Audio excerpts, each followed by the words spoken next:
Hello and good afternoon, students. Welcome to our online session of social science. So, students, this is the third part of the chapter first of civics, that is power sharing. So, students, let's recall the first what we read till now. So, students, we read and understood about the stories of both the countries, Sri Lanka and Belgium. Afterwards, we discussed about the majoritarianism in Sri Lanka, and we also discussed about the key elements of Belgium model, and we compared the situation of both the countries. So students, today we will move further from the page number 6 with the next topic, that why power sharing is desirable. So students, power sharing is desirable कि power share होना चाहिए या नहीं होना चाहिए, कि power sharing क्यों होना चाहिए। तो इस टॉपिक के ऊपर हम बात करेंगे पावर शेयरिंग के। सो पावर शेयरिंग के जो होते हैं दो रीजंस होते हैं, the first is moral reason and the second is prudential reason. So moral means spirit of democracy. So it means कि डेमोक्रेसी में पावर शेयरिंग अगर नहीं होगी तो वो डेमोक्रेसी ही नहीं रहेगी, क्योंकि फिर तो वो डिक्टेटरशिप बन जाएगी, बिकॉज की पावर अगर एक ही हाथ में रहेगी that is dictatorship, not the democracy. So इसीलिए अगर डेमोक्रेसी में पावर शेयरिंग होना जरूरी है, डेमोक्रेसी में पावर शेयर होती है, इट मींस कि it is the moral reason of democracy, it is the spirit of democracy, that means कि it is the moral reason. It means कि डेमोक्रेसी में पावर शेयर होती है। ठीक है, जैसे कि हम इंडिया की बात करते हैं तो इंडिया में पावर शेयरिंग है, क्योंकि अगर हम देखेंगे सेंट्रल गवर्नमेंट की पावर कुछ अलग रहती है, स्टेट गवर्नमेंट के पास भी कुछ पावर्स रहती हैं, तो power are shared between the different organs of the government. So students, now we will talk about the prudential. So students, here if we want share power, the result would be civil war, and if we share the powers, the result would the result would be harmony. तो अगर power share होंगी तो इसका मतलब harmony रहेगी सबके बीच में, and it helps in avoiding conflict and give political stability. और कहीं ना कहीं ये कंफ्लिक्ट को अवॉइड करती है और कहीं ना कहीं पॉलिटिकल स्टेबिलिटी को क्रिएट करती है। So students, now we will discuss about this topic in detail. So let's begin the chapter with its continuation. So why power sharing is desirable, कि power share होना चाहिए या नहीं होना चाहिए, कि क्यों होना चाहिए power sharing। So इसको हम डिटेल में स्टडी करेंगे। Thus two different sets of reasons can be given in favor of power sharing. तो पावर शेयरिंग के फेवर में दो पक्ष दिए जा सकते हैं, या दो रीजन इसके फेवर में दिए जा सकते हैं, तो वो क्या है। The firstly, power sharing is good because it helps to reduce the possibility of conflict between two social groups. So students की पहली बात तो अगर देखा जाए तो पावर शेयरिंग बहुत अच्छी है, गुड है, क्योंकि कहीं ना कहीं ये सोशल ग्रुप्स के बीच में जो कॉन्फ्लिक्ट है उसको कम करने में मदद करती है, हेल्प करती है। Since social conflict often leads to violence and political instability. So power sharing is a good way to ensure the stability of political order. So students, यहाँ पर क्या बताया गया है कि social conflict जो है कभी कभी violence और political instability की तरफ ले जाता है। It means कि social conflict होने की वजह से violence create होते हैं, political instability create होती है। So power sharing एक अच्छा तरीका है जिससे political order की stability को सुनिश्चित किया जा सकता है। Okay students.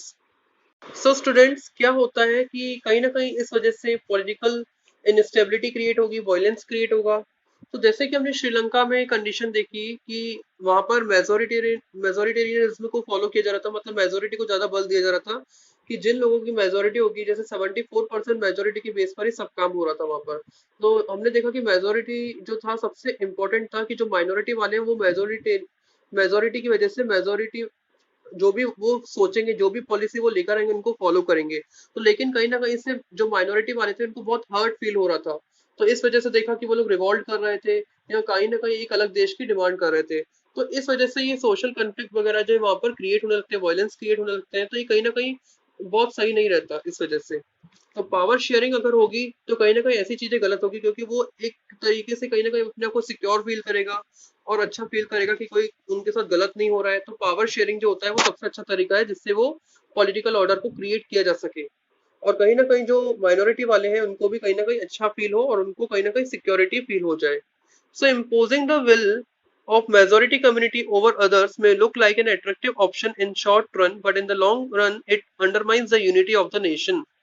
So students, अगर हम इंडिया की भी बात करते हैं तो इंडिया में भी जैसे कई तरह के स्टेट्स हैं, तो सबके बीच में सबको पावर्स दी गई हैं, अपनी अपनी पावर्स का सब इस्तेमाल कर सकते हैं, है ना। तो इससे क्या होता है, सारी चीजें बहुत अच्छी तरीके से रन होती हैं, सब कुछ बहुत अच्छी तरीके से चलता है और इस वजह से स्टेबिलिटी बनी रहती है। सो यहाँ पर क्या दिया गया है, imposing the will of majority community over others में look like an attractive option in the short run, but in the long run it undermines the unity of the nation. तो क्या होता है, जो मेजोरिटी कम्युनिटी होती है तो कहीं ना कहीं वो क्या करती है, अपने जो भी डिसीजंस होते हैं उनको फोर्स करने की कोशिश करती है, और इनके जो ये कहीं ना कहीं जो डिसीजंस होते हैं या मेजोरिटी कम्युनिटी की जो भी इच्छा होती है वो एट्रैक्टिव ऑप्शन में शॉर्ट रन के लिए कुछ कम टाइम के लिए सही लगती है, लेकिन बहुत लंबे समय तक ये सही नहीं होती है, और कहीं ना कहीं इससे जो नेशन है वो दो पार्ट्स में डिवाइड हो जाता है, दो सेगमेंट्स में डिवाइड हो जाता है, और इससे कहीं ना कहीं जो यूनिटी होती है वो बहुत ज्यादा वीक होने लगती है। ओके स्टूडेंट्स, यहाँ पर ऐसा दिया गया है। So students, tyranny of the majority is not just oppressive for the minority, it often bring ruin to the majority as well. तो देखिए, जो मेजोरिटी कम्युनिटी का एक तरीके से शासन कह सकते हैं, अगर उसके बातों को मानना अगर फॉलो कर लिया जाए, तो ऐसा नहीं है कि ओनली माइनॉरिटी कम्युनिटी को परेशानी होगी, उसी को केवल दुख झेलना पड़ेगा, तकलीफ झेलनी पड़ेगी, बल्कि ये मेजोरिटी कम्युनिटी के लिए भी बहुत सारी प्रॉब्लम्स लेकर आता है। और ऐसा नहीं हो सकता कि अगर आप ये चीजें करें तो मेजोरिटी कम्युनिटी को बहुत खुशी हो रही होगी, बहुत खुश रहेगी या अच्छे तरीके से रहे, वैसा नहीं हो सकता। इट मीन्स कि इससे मेजोरिटी कम्युनिटी को भी बहुत परेशानी देखनी पड़ती है। Now student, what is given, there is a second deeper reason why power sharing is good for democracy. तो यहाँ पर एक रीजन तो हम लोगों ने डिस्कस कर लिया कि पावर शेयरिंग क्यों अच्छी है, कि पावर शेयर होना चाहिए।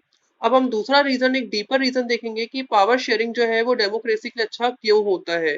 Power sharing is the very spirit of democracy. It means कि पावर शेयरिंग जो होता है वो डेमोक्रेसी की स्पिरिट होती है। अगर डेमोक्रेसी, इट मीन्स कि powers are shared. Okay, so students, यहाँ पर क्या दिया गया है कि पावर शेयरिंग जो है वो स्पिरिट है डेमोक्रेसी की। A democratic rule involves sharing power with those affected by its exercise and those who have to live with its effect. So students, जो डेमोक्रेटिक रूल होता है उसमें क्या इन्वॉल्व रहता है कि जो शेयरिंग पावर होता है वो उन लोगों से, जो शेयरिंग पावर है उन लोगों से जुड़ा रहता है, जो इस मतलब जो भी डिसीजन लिया जाएगा तो उससे वो सभी लोग अफेक्ट होंगे, और उन सभी को उन इफेक्ट के साथ रहना भी है। तो जैसे हम इंडिया जैसी कंट्रीज की बात करते हैं जहां पर डेमोक्रेसी फॉलो होती है, मतलब अगर सरकार के द्वारा कोई डिसीजन लिया जाता है तो वो जनता के लिए लिया जाता है, जनता के भले के लिए लिया जाता है। इट मीन्स कि जनता ही उन डिसीजन से अफेक्ट होती है। तो डेमोक्रेटिक रूल में जो पावर शेयरिंग का जो होता है वो कहीं ना कहीं लोगों से ही जुड़ा रहता है जो उनके साथ रहते हैं। People have a right to consulted on how they are to be govern, और लोगों के पास ये अधिकार है उन लोगों से कंसल्ट करें कि उनको किस अकॉर्डिंग गवर्न किया जाएगा, उनके ऊपर कंट्रोल किया जाएगा। इट मीन्स कि जनता की राय जो होती है वो ली जाती है, जनता की राय को सबसे ऊपर रखा जाता है। A legitimate government is one where citizens through participation acquire stake in the system. तो एक अच्छी सरकार, एक अच्छी गवर्नमेंट, एक वैलिड गवर्नमेंट जो होती है वह होती है जिसमें जनता का, जो सिटीजंस होते हैं वो पार्टिसिपेशन करते हैं और सरकार के जो भी डिसीजन होते हैं उसके हिस्सेदारी बनते हैं, उसके पार्टिसिपेटर बनते हैं। तो मतलब सरकार के डिसीजन में वो लोग भी पार्टिसिपेट करते हैं।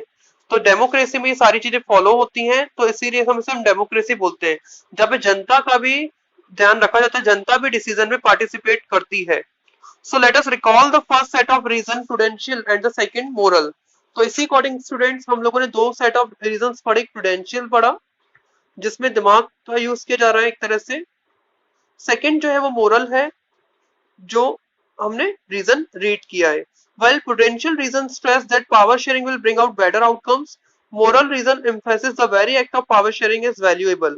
So जबकि हमने जो प्रूडेंशियल रीजन पढ़ा वो स्ट्रेस करता है कि पावर शेयरिंग से बहुत अच्छे आउटकम आएंगे, और जो मोरल रीजन है वो कहीं ना कहीं पावर शेयरिंग को एक वैल्यूएबल बनाती है, एक वैल्यूएबल की तरह एक्ट करती है, क्योंकि वो बहुत ज्यादा इंपॉर्टेंट है। ओके स्टूडेंट्स, सो इस अकॉर्डिंग हमने प्रूडेंशियल और मोरल दोनों तरह के रीजंस पढ़े। तो हमने ये भी देखा कि प्रूडेंशियल रीजन में किसी तरह के कोई कंफ्लिक्ट ना होंगे, पॉलिटिकल स्टेबिलिटी रहेगी और कहीं ना कहीं कंफ्लिक्ट बहुत कम होंगे, ना के बराबर होंगे। So students, it here is given the diagram, एक पिक्चर दी गई है। इट इज अ जर्मन, ये जर्मनी का एक पिक्चर है, जर्मन गवर्नमेंट। यहाँ पे दो, ये हम देख सकते हैं, ड्राइव भी हो रहा है यहाँ से दो तरह से। तो इस पिक्चर में क्या है, इस पिक्चर में ये बताया है कि यहाँ पे क्या है, जर्मनी के जो दो पार्टीज हैं, सबसे मेजर पार्टीज है कंट्री की, Christian democratic union and the social democratic party. और ये जो दोनों पार्टी है एक दूसरे की राइवल्स पार्टी है, मतलब एक दूसरे की प्रतिद्वंदी कॉम्पिटिटर्स है। अब क्या होता है, किसी भी पार्टी को 2005 में 2005 में मेजोरिटी नहीं मिल पाती है, तो इस वजह से उन्हें कॉलिशन गवर्नमेंट बनानी पड़ती है, मिलीजुली सरकार होती है, गठबंधन की सरकार होती है, क्योंकि किसी को भी पार्टी को क्लियर मेजोरिटी नहीं मिल पाई थी, इसलिए दोनों पार्टीज मिलकर एक मेजोरिटी गवर्नमेंट को फॉर्म करती है, तो कॉलिशन गवर्नमेंट को फॉर्म करती है।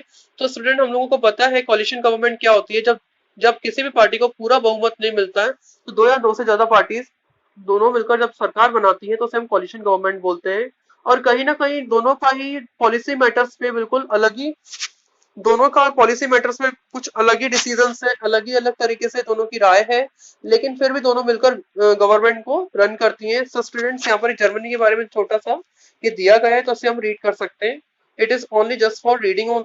Okay students, okay. तो नेक्स्ट पार्ट में हम पढ़ेंगे पावर शेयरिंग के बारे में और डिटेल में फॉर्म्स ऑफ पावर शेयरिंग के बारे में, उनके सारे गवर्नमेंट के ऑर्गन्स के बारे में पढ़ेंगे कि गवर्नमेंट के जो ऑर्गन्स होते हैं, जैसे लेजिस्लेचर के बारे में पढ़ेंगे, एग्जीक्यूटिव्स के बारे में पढ़ेंगे, और इसके अलावा एक और जो होता है हमारा जुडिशरी के बारे में रीड करेंगे। So student, forms of power sharing को हम डिटेल में स्टडी कर सकते हैं अकॉर्डिंग। तो इसी वजह से पावर शेयरिंग जो है डिजायरेबल है। ओके स्टूडेंट, और ये होना चाहिए। Okay, power sharing means it is a good way. Okay students, so students, now we will discuss about the new topic of this chapter, that is forms of power sharing. So students, अब हम power sharing के forms के बारे में discuss करेंगे।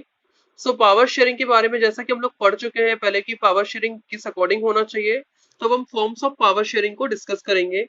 So students, the idea of power sharing has emerged in opposition to the notions of undivided political power. So students, पहले की सरकारों में ये आइडियोलॉजी थी कि पावर शेयरिंग नहीं किया जा सकता है, कि पावर जो है वो एक जगह पर रहना चाहिए। इस आइडियोलॉजी के विरोध में फिर यह कह सकते हैं कि काउंटर एक विचार के रूप में ये आइडिया आया है कि पावर को शेयर करना चाहिए। So for a long time it was believed that all power of a government must reside in one person or a group of person located at one place. So बहुत लंबे समय से ऐसा विचार किया जाता था कि जो पावर्स हैं, जो गवर्नमेंट की पावर्स हैं, वो एक पर्सन में या ग्रुप ऑफ पर्सन्स में एक ही जगह पर होना चाहिए। So it was felt that if the power to decide is dispersed, it would not be possible to take quick decision and to enforce them. और ऐसा फील भी किया जाता था कि अगर जो पावर है, किसी डिसाइड करने की जो पावर है, उससे अगर डिस्पर्स कर दिया जाए, बांट दिया जाए, इधर उधर फैला दिया जाए, तो कहीं ना कहीं तेजी से जो डिसीजन लेना हो गया या उनको इन्फोर्स करना हो गया, ये पॉसिबल नहीं हो पाएगा। So but these notions have change with the emergence of democracy. लेकिन ये सारी जो धारणा थी, ये डेमोक्रेसी के इमरजेंस, मतलब जैसे ही डेमोक्रेसी जैसा वर्ड हमें देखने को मिला, तो उसके साथ ये सारी चीजें चेंज हो गई। ठीक है, one basic principle of democracy is that people are the source of all political power. तो डेमोक्रेसी का एक बेसिक प्रिंसिपल क्या है कि जो लोग होते हैं, जो पीपल होते हैं, वो पॉलिटिकल पावर, जो भी सारी पॉलिटिकल पावर्स होती है, उनका सोर्स होते हैं। ओके स्टूडेंट्स, सो स्टूडेंट्स, यहाँ पर क्या दिया गया है कि जो बेसिक प्रिंसिपल होता है डेमोक्रेसी का, कि जो पॉलिटिकल पावर में जो सब कुछ होते हैं वो लोग ही होते हैं, मतलब जनता के पार्टिसिपेशन के द्वारा गवर्नमेंट काम करती है। मींस की जो पीपल पार्टिसिपेशन होता है, जैसे कि हम लोग 9th क्लास में भी डेमोक्रेसी के बारे में पढ़ चुके हैं, जहां पर जनता के द्वारा सरकार बनाई जाती है, मतलब जो पब्लिक का ओपिनियन होता है वो सबसे ज्यादा मेन रहता है। So students, in a democracy people rule themselves through institution of self government. Democracy में जो लोग होते हैं वो खुद से रूल करते हैं सेल्फ गवर्नमेंट के इंस्टीट्यूशंस के थ्रू, मतलब जो सरकार के द्वारा बनाए गए अलग अलग विभाग होते हैं, या जो सरकार होती है, सेल्फ गवर्नमेंट होती है, उसके थ्रू जनता के पार्टिसिपेशन को भी रखा जाता है, लोगों की अपनी राय भी ली जाती है। In a good democratic government due respect is given to diverse groups and views that exist in the society. एक अच्छी डेमोक्रेटिक गवर्नमेंट में जो रिस्पेक्ट रहती है वो सभी तरह के ग्रुप्स को दी जाती है, सभी के लोगों के व्यूज को दी जाती है जो सोसाइटी में एग्जिस्ट करते हैं, मतलब सबके विचारों को, सबकी कॉन्वर्सेशन को उसमें रखा जाता है डिसीजंस में। Everyone has a voice in the shaping of public policies, और सभी लोगों की आवाज को पब्लिक पॉलिसीज को बनाते समय ध्यान में रखा जाता है, लोगों के व्यूज को लिया जाता है। Therefore, it follows that in a democratic democracy, political power should be distributed among as many citizens as possible.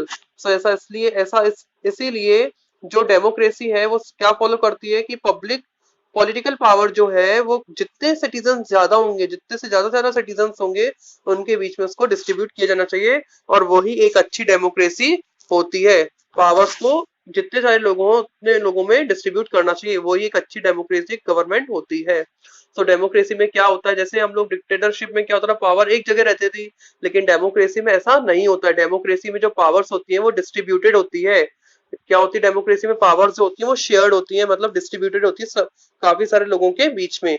तो इस अकॉर्डिंग जनता की व्यूज को भी ध्यान में रखा जाता है, इस तरह सरकार को बनाया जाता है, और सरकार इस तरह जनता के व्यूज के अकॉर्डिंग ही डिसीजंस भी लेती है, और जनता के जो हित में होते हैं। Okay students, powers are shared in the democracy. Okay students.